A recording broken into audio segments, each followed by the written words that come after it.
پر بہت میچور آدمی تھے, وہ کبھی بھی اس کے قائل نہیں تھے. وہ افغانستان کو فوکس کیا ہوا تھا انہوں نے, کیونکہ افغانستان میں لڑائیاں کوئی ایک حکومت بنی نہیں رہی تھی نا, تو وہ چاہتے تھے کہ کوئی ایک اسٹیبل حکومت بنے افغانستان میں, کیونکہ دھڑے تھے.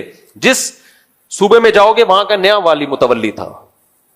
یہ ان کو پتا ہے یہ آپ کہاں سے ہیں, کوئٹہ سے ہیں, افغانستان بھی ان کا آنا جانا ہے, ان کو پتا ہے. تو ان کو میں نے نہیں بٹھایا بھائی, ابھی ویسے ہی آگے بیٹھے ہوئے ہیں.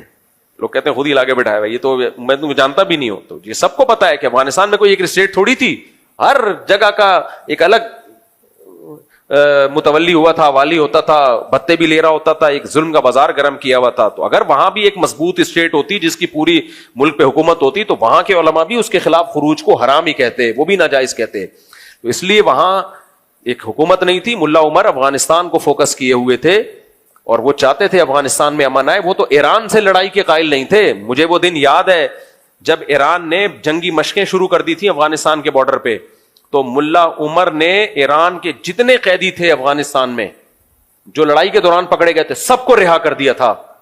کیوں رہا کیا تھا؟ ہم جنگ نہیں چاہتے. بہت میچور آدمی تھے وہ. اب جو کچھ ہو رہا ہے, چند لوگ طالبان کی صفوں میں ایسے گھس گئے ہیں بے وقوف قسم کے, اور وہ پیسہ مل رہا ہے ان کو, انڈیا سے بھی مل رہا ہے اور امریکہ سے بھی مل رہا ہے. تو وہ کہہ رہے ہیں کہ اب ہم یہاں اسلامی حکومت لائیں گے, اسلامی حکومت کے نام پہ دھماکے ہو رہے ہیں, اسلامی حکومت کچھ بھی نہیں آئے گی, بیڑا غرق ہو جائے گا. تو اس لیے ہم سب نے مل کے, افغان طالبان کی بات نہیں ہو رہی ہے, ہم سب نے مل کے ان خارجیوں کی تحریک کو روکنا ہے. اور اس میں ہم نے اپنی ہر غلط چیز میں ہم فوج کا ساتھ نہیں دیں گے. لوگ سمجھتے ہیں میں فوج کا پٹھو بن گیا ہوں. بھائی کوئی غلط چیز ہوگی ہم نے نہیں ساتھ دینا, ہم کو ٹھیکہ تھوڑی لیا ہوا ہے. لیکن جہاں ملک کی سالمیت کی بات آئے گی تو ہم کس کے ساتھ ہیں؟ پھر ہم ان جوانوں کا حوصلہ بڑھائیں گے, ان کے شہید کو شہید کہیں گے. کل ایک میجر شہید ہوا, 25 لوگ 3 دن کی لڑائی میں 25 فوجی شہید ہو گئے. پرسوں ایک لیفٹنٹ کرنل کی شہادت کی اطلاع آئی ہے. تو یہ صحیح نہیں ہے بھائی, یہ غلط ہے, اس کا نقصان ہوگا, مجھے اور آپ کو نقصان ہوگا اس کا. اچھا لوگ مجھے کہتے ہیں مفتی صاحب ڈر گیا. ڈرا ہوتا تو یہ باتیں نہ کر رہا ہوتا, چپ بیٹھا ہوا ہوتا. جو فوجیوں پہ اٹیک کر سکتے ہیں وہ مجھے بھی بم سے اڑا سکتے ہیں. سمجھ رہے ہو کہ نہیں سمجھ رہے؟ میں اور آپ کس کھیت کی مولی ہیں؟ بہادر ہوں اس لیے یہ بات میں نے کر دی ہے. جو چپ بیٹھے ہیں ان کے بارے میں تو خطرہ ہے کہ ڈر گئے ہیں. مفتی تقی عثمانی صاحب نے جب ان خارجیوں کے خلاف بیان کیا ہے نا, اس کے بعد ان کی سیکیورٹی اتنی سخت ہو گئی ہے, اتنی سخت ہو گئی, اتنی سخت ریڈ ہے ان کو, کیونکہ انہوں نے بھی بیان کس کے خلاف کیا تھا؟ خارجیوں. وہ تو مل کے آئے تھے پھر آ کے بیان کیا ہے. تو یہ نہیں ہے یہ سب پروپیگنڈا ہے, جہاز سے یوٹرن لے لیا اور وہ سب, یہ ایسا کچھ بھی نہیں ہے. ملا عمر کی بات الگ تھی. اور آج بھی جو اطلاعات ہیں وہ یہ کہ طالبان میں, افغان طالبان میں میجورٹی پاکستان سے محبت کرتی ہے. وہ نہ ایران سے لڑائی کے قائل ہے, نہ پاکستان سے, نہ انڈیا سے. کہتے ہیں ہم نے اپنے ملک کو ٹھیک کرنا ہے, اسلامی حکومت قائم کرنی ہے, اور کسی سے کوئی ہماری لڑائی نہیں ہے. کچھ لوگ ہیں جن کو باہر سے پیسے مل رہے ہیں, انہوں نے افغانستان کا بھی بیڑا غرق کیا ہوا ہے, پاکستان کا بھی, اور دونوں ملکوں کو آپس میں کیا کر رہے ہیں؟ لڑا رہے ہیں. اور یہ سلو کی جتنی کوششیں ناکام ہو چکی ہیں, تبھی پاکستان آرمی نے پھر رات کو اٹیک بھی کیا ہے. کل رات اٹیک کیا ہے نا, اسی وجہ سے اٹیک کیا ہے کہ یہ تھوڑی ہم مرتے رہے آرام سے اور جو ہے وہ لاشیں گنتے رہے بیٹھ کے, ایسا نہیں ہوتا. تو عوام کو چاہیے اس چیز میں فوج کا ساتھ دے. ہر چیز میں نہیں کہہ رہا, صحیح ہے, ہر چیز میں نہیں کہہ رہا. تمہارا کوئی سیاسی اختلاف ہے, کرو 100 دفعہ بھائی, کسی بھی چیز میں سیاسی اختلاف ہوتا ہے 100 دفعہ کرو, کس نے منع کیا ہے؟ لیکن جہاں جنگ کی بات آئے گی, جوانوں کی لاشیں ہوں گی, تو یہ بھی ہمارے ہی لوگ ہیں بھائی جو فوج میں جاتے ہیں, یہ بھی ہمارے ملک کے لوگ ہیں, مسلمان لوگ ہیں. مسلمان کوئی نہ بھی ہو, انسان تو ہے نا. یہ تھوڑی کہ یار اپنے ملک کے خلاف آپ کسی اور کا ساتھ دے دو تو یہ نہ تمہارے رہیں گے نہ اپنے رہیں گے. یعنی تم جب غیروں کا ساتھ دو گے تو تم یہ نہیں سمجھو کہ تمہیں عزت مل جائے گی. غیر تمہیں کبھی بھی قبول نہیں کرے گا, کچھ بھی نہیں بچے گا تمہارے پاس دشمن سے لڑنے کے لیے. اصل بات یہی ہے, انڈیا بھی عام جنگ میں تو ہار گیا, تو وہ یہاں سے اس طرح سے اس نے شروع کی ہوئی ہیں جنگیں. اعوذ باللہ من الشیطان الرجیم, بسم اللہ الرحمن الرحیم. مفتی صاحب سب سے پہلے خصوصی آپ کو السلام علیکم. وعلیکم السلام. میں بیسیکلی بلوچستان کوئٹہ سے ہوں, یہ بھی ہے طلال. میرا نام نقیب خان ہے. ماشاءاللہ. میرے پہلے سوال نہیں, سب سے پہلے آپ سے گلہ ہے جی, آپ ہمارے بلوچستان اور کوئٹہ میں کیوں نہیں آتے ہیں؟ جی جی. دوسرا ایک سوال یہ ہے کہ ہمارا بلوچستان میں قبائلی دشمنیاں بہت روز پر روز بڑھ رہی ہے, مطلب یہاں تک کہ سال میں 200 بندے بھی ایک خاندان کے مر جاتے ہیں. ہمارے علماء اکرام اس پہ کیوں کردار نہیں ادا نہیں کرتے ہیں؟ اور آخری بات, آپ کے بغیر ملاقات کے بغیر ہم نہیں جائیں گے. جی جی ضرور ملاقات کریں گے آپ سے. کہہ رہے ہیں بلوچستان میں بدامنی ہے, حکومت کو ایکشن لینا چاہیے. علماء اس کا کردار ادا نہیں کر رہے ہیں, بڑے بڑے مفتی ہے. دیکھیں لڑنا تو فوج کا کام ہے, حکومت کا کام ہے ایکشن لینا. علماء تو آواز اٹھا سکتے ہیں تو اٹھا رہے ہیں سوشل میڈیا پہ. شریعت کے طور پر مفتی صاحب, جی جی بالکل شریعت میں ایسا ہی ہے نا کہ جو حکومت, دیکھو اس کی اصل ذمہ داری تو گورنمنٹ ہی کی ہوتی ہے. پہلی بات, جنرل مشرف نے جو بگٹی کو نشانہ بنا دیا تھا, اصل فساد تو وہاں سے شروع ہوا تھا. پاکستان میں بہت سارے فسادات کی بیج, یہ جو جامعہ حفصہ کا مسئلہ اٹھا ہے, دیکھیں جنرل ہمارے علماء جب گئے تھے نا اس وقت, جو وزیر اعظم تھے, شوکت عزیز نام تھا, کیا تھا وزیر اعظم, شوکت عزیز, ان کو لوگوں نے پیار سے شارٹ کٹ عزیز بھی کہتے تھے, کیونکہ وہ بھی امپورٹڈ وزیر اعظم تھے. لا کے بلا کے شناختی کارڈ بھی سنا ہے نیا نیا بنا کے ٹھک کر کے بٹھا دیا. تو ہمارے علماء اس وقت شوکت عزیز کو کہتے تھے شارٹ کٹ عزیز, یعنی بہت شارٹ کٹ راستے سے پاکستان کی نیشنلٹی بھی دی گئی, تھاپ کر کے وزیر اعظم کی کرسی پہ بٹھا دیا گیا. یہ بھی سسٹم کے تحت ہوا تھا. اب ہوا یہ تھا کہ مولانا عبدالعزیز صاحب نے تو بم توپے, جو بھی میزائل توپے تو نہیں, خیر بم جو بھی رکھے ہوئے تھے فوج کے خلاف لڑنے کے لیے, وہ تو میں خود ان کے خطوط میں نے پڑھے. میں اب جامعہ حفصہ کا ٹاپک ختم کر رہا ہوں, زیادہ نہیں اس کو چھیڑے. اب ہوا یہ تھا کہ یہ سب لوگ لے کے بیٹھے ہوئے تھے اندر, فدائی حملے کے لیے بچیاں بھی لے کے بیٹھے ہوئے تھے. اب جب فوج نے گھیرا ہے, علماء گئے مذاکرات کے لیے. مفتی محمد صاحب جامعۃ الرشید کے, حضرت مفتی تقی عثمانی صاحب, یہ مذاکرات کامیاب ہو چکے تھے. وزیر اعظم نے کہا کہ سب کو باعزت رہا کیا جائے گا, ناکہ بندی کی جائے گی.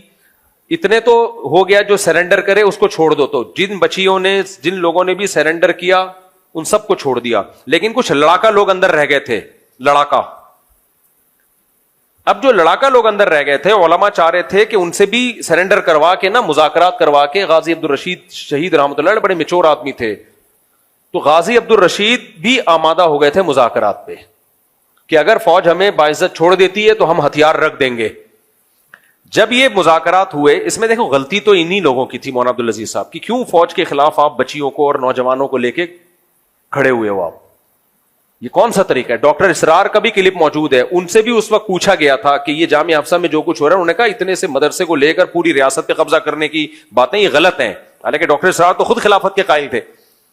اب ہوا یہ تھا کہ یہ علماء گئے, وزیر اعظم کیونکہ ایک سول آدمی ہے نا, تو ایک سویلین میں تھوڑا جذبہ ہوتا ہے, نرمی کا. انہوں نے کہا ٹھیک ہے بھائی, پورا فیصلہ ہو گیا. علماء بہت خوش ہوئے کہ غازی عبدالرشید شہید رحمۃ اللہ علیہ ابھی شہید نہیں ہوئے تھے, ان کے ساتھ مذاکرات کامیاب ہو گئے, اور اب الحمدللہ وزیر اعظم کے بھی سائن ہو گئے اس کے اوپر. صدر کے سائن رہ گئے تھے جنرل مشرف کے, کہ اب یہ مسئلہ آرام سے حل ہو جائے گا اور باعزت سب کو رہا کر دیا جائے گا, اور آئندہ دوبارہ ملک میں ایسا کبھی بھی نہیں ہوگا. ایک اندازہ ہو گیا کہ بھائی اسلحے کے ذریعے ایسا نہیں ہوتا. جنرل مشرف نے آ کے گند کیا ہے. ہمارے علماء سے میں نے خود سنا جو وہاں موجود تھے, انہوں نے کہا جب مشرف آیا ہے اس نے اس طرح وہ معاہدہ پھاڑا ہے کہ میں نہیں مانتا اس معاہدے کو, اور آرڈر کیا کہ اٹیک کرو. اور علماء کہتے ہیں ہم بیٹھے ہوئے تھے اور ہمیں گولہ بارود کی آوازیں آنا شروع ہو گئی. تو ٹھیک ہے, یہاں تک تو مولانا عبدالعزیز صاحب کی غلطی ہے کہ آپ کیوں یہ کام کر رہے تھے, لیکن جنرل مشرف اگر تھوڑی سی کھوپڑی استعمال کر لیتا کہ ہے آپ ہی کی عوام اور ان کا مطالبہ بھی شریعت ہے, مطالبہ بھی غلط نہیں ہے, پاکستان اسلام کے نام پہ بنا ہے, تو اب جب ایک مذاکرات ہو چکے ہیں تو آپ اچھے لگو گے اپنی قوم پہ گولیاں برساتے ہوئے؟ اچھا لگے گا؟ یہ کوئی سیاست بھی کوئی چیز ہوتی ہے؟ جنرل مشرف نے اس معاہدے کی کا کہ نہیں مانتا, سائن نہیں کیا اور آپریشن کا آرڈر کیا, جس کا ریزلٹ یہ سامنے آیا کہ پھر ظاہر ہے جتنا ہوا نہیں تھا اس کے 10 گنا جا کے بیان کرنا شروع کر دیا. اتنی بچیاں اڑ گئیں, یہ شہید ہو گئیں, ایک بس ہم نے خود دیکھی, ان کی عزتیں لوٹی. پھر ظاہر ہے جب پروپیگنڈا ہوتا ہے تو پھر ایسا ہی ہوتا ہے. پھر فوج کا جتنا جرم تھا اس سے زیادہ بدنام کیا گیا, اور پھر اس جامعہ حفصہ کو لے کے ملک میں فدائی حملے ہوئے. 80 سے 90 ہزار لوگ پاکستان کے, جن میں فوجی بھی ہیں, 13 تو اسی آپریشن میں کہا جاتا ہے شہید ہوئے ہیں. جو جامعہ حفصہ کا جو آپریشن تھا یا اس کے بعد مجھے ابھی پوری ڈیٹیل معلوم نہیں ہے, اس میں بھی فوجی جوان بھی اس میں شہید ہوئے. غازی عبدالرشید بھی شہید ہوئے, ان کی والدہ بھی شہید ہوئی. ہم ان کو شہید اس لیے کہہ رہے ہیں کہ مطالبہ ان کا جائز تھا, لیکن غازی عبدالرشید بڑے میچور آدمی تھے, وہ مذاکرات ہی چاہتے تھے, وہ نہیں چاہتے تھے یہ لڑائی ہو. خیر, تو اب اس کا جو فساد کی جو یعنی جو جڑ تھی نا وہ جنرل مشرف کی کھوپڑی تھی. وہ تھوڑا سا قوم کو ساتھ لے کے چل لیتا, عزت دے دیتا. لیکن تو اب ہوا یہ ہے کہ انہی دنوں میں بگٹی کو یہاں سے نشانہ بنایا. بھائی بلوچ لوگوں کا وہ ایک ہیرو سمجھا جاتا تھا, سردار سمجھا جاتا تھا. آپ ان کے ساتھ قوم کو ساتھ لے کے چلتے, اسی کے بعد سے بلوچستان میں یہ سب کچھ. میں فیور نہیں کر رہا جو فوج پہ اٹیک ہو رہا ہے بلوچستان میں, قطعاً نہیں, میں ان لوگوں کے ساتھ نہیں ہوں. کسی بھی ملک میں ریاست میں فوجی گاڑیوں پہ اٹیک ہونے والے باغی کہلاتے ہیں, خارجی کہلاتے ہیں, اس کے ہم فیور میں نہیں ہیں. لیکن جنرل مشرف کی پالیسیاں اس ملک کے لیے ناسور ثابت ہوئی ہیں, جس کو آج تک ہم بھگت رہے ہیں. پاکستان بالکل 100% سودی نظام ختم ہو جانا تھا پاکستان میں. حضرت مفتی تقی صاحب فیصلہ کر چکے تھے, سپریم کورٹ کا فیصلہ آ چکا تھا, وفاقی شرعی عدالت کا فیصلہ آ چکا تھا. اب جب امپلیمنٹ کے لیے جا رہے تھے, جنرل مشرف نے ڈنڈے کے زور سے مفتی تقی عثمانی صاحب کو وفاقی شرعی عدالت کے جج ہونے کی حیثیت سے ہٹایا. دوسرا جج اپنی مرضی کا لا کے رکھا اور اس نے اس سود کے خلاف جو فیصلہ آیا تھا وفاقی شرعی عدالت کا, اس کو پینڈنگ میں ڈال دیا. تو یہ گڑبڑ بھی کس نے کی ہے؟ جنرل مشرف نے کی ہے.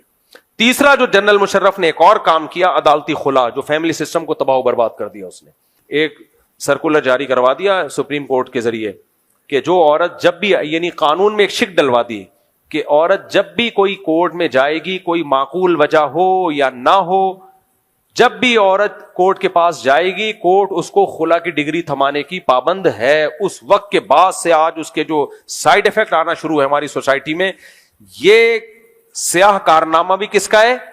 جنرل مشرف کا. میں مانتا ہوں کچھ اچھے کام بھی کیے ہیں کراچی میں, ڈیولپمنٹ کا کام کیا, لیکن کچھ اچھے کام کر کے آپ کے جو سیاہ, جو بڑے بڑے سیاہ کام کیے ہیں وہ سیاہی سفید نہیں ہو سکتی. تو اب پوری فوج بھگت رہی ہے اس کے سیاہ کارناموں کو, پوری آرمی بھگت رہی ہے. لوگ ان آرمی کے جوانوں کو بھی برا بلا کہہ رہے ہیں, بھائی ان کو مت برا بلا کہو یار, یہ ہمارے ہیروز ہیں. تو یہ بھی ایک وجہ ہے جو حضرت آپ جو وجہ بنی ہے نا.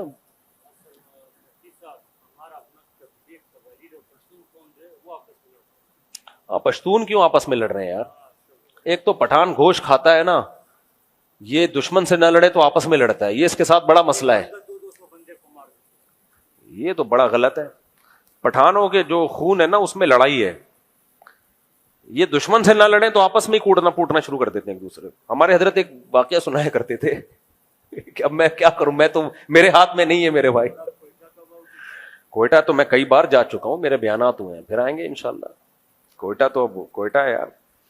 تو ہمارے وہ حضرت ایک واقعہ سنایا کرتے تھے وزیرستان کا, کہ کراچی سے ایک مہمان چلا گیا وزیرستان گھومنے کے لیے, کسی وزیری کا مہمان تھا وہ. تو وزیرستان کا جو پٹھان تھا اس نے کہا چلو تمہیں گھماتا پھراتا ہوں. اس کو گھمانے کے لیے بہت لانگ راستے سے لے کے جا رہا ہے, لمبے راستے سے, شارٹ کٹ سے نہیں. اس نے بولا یہ تو ادھر جانا ہے, شارٹ کٹ سے کیوں نہیں؟ تو اس نے بولا ادھر ہمارا دشمن ہے, ٹکان کرے گا, مارے گا. اب یہ ڈرنے لگا, بے یار یہ تو بڑا مسئلہ ہے, ادھر تو دشمنیاں چل رہی ہیں تو بندہ مار دیتے ہیں. تو اس نے جب کراچی کے بندے کو دیکھا نا کانپ رہا, اس نے بولا خوف مت کرو, ڈرو مت, وہ ہمارا ایک مہمان مارے گا, خدا قسم اس کا 10 مہمان مارے گا.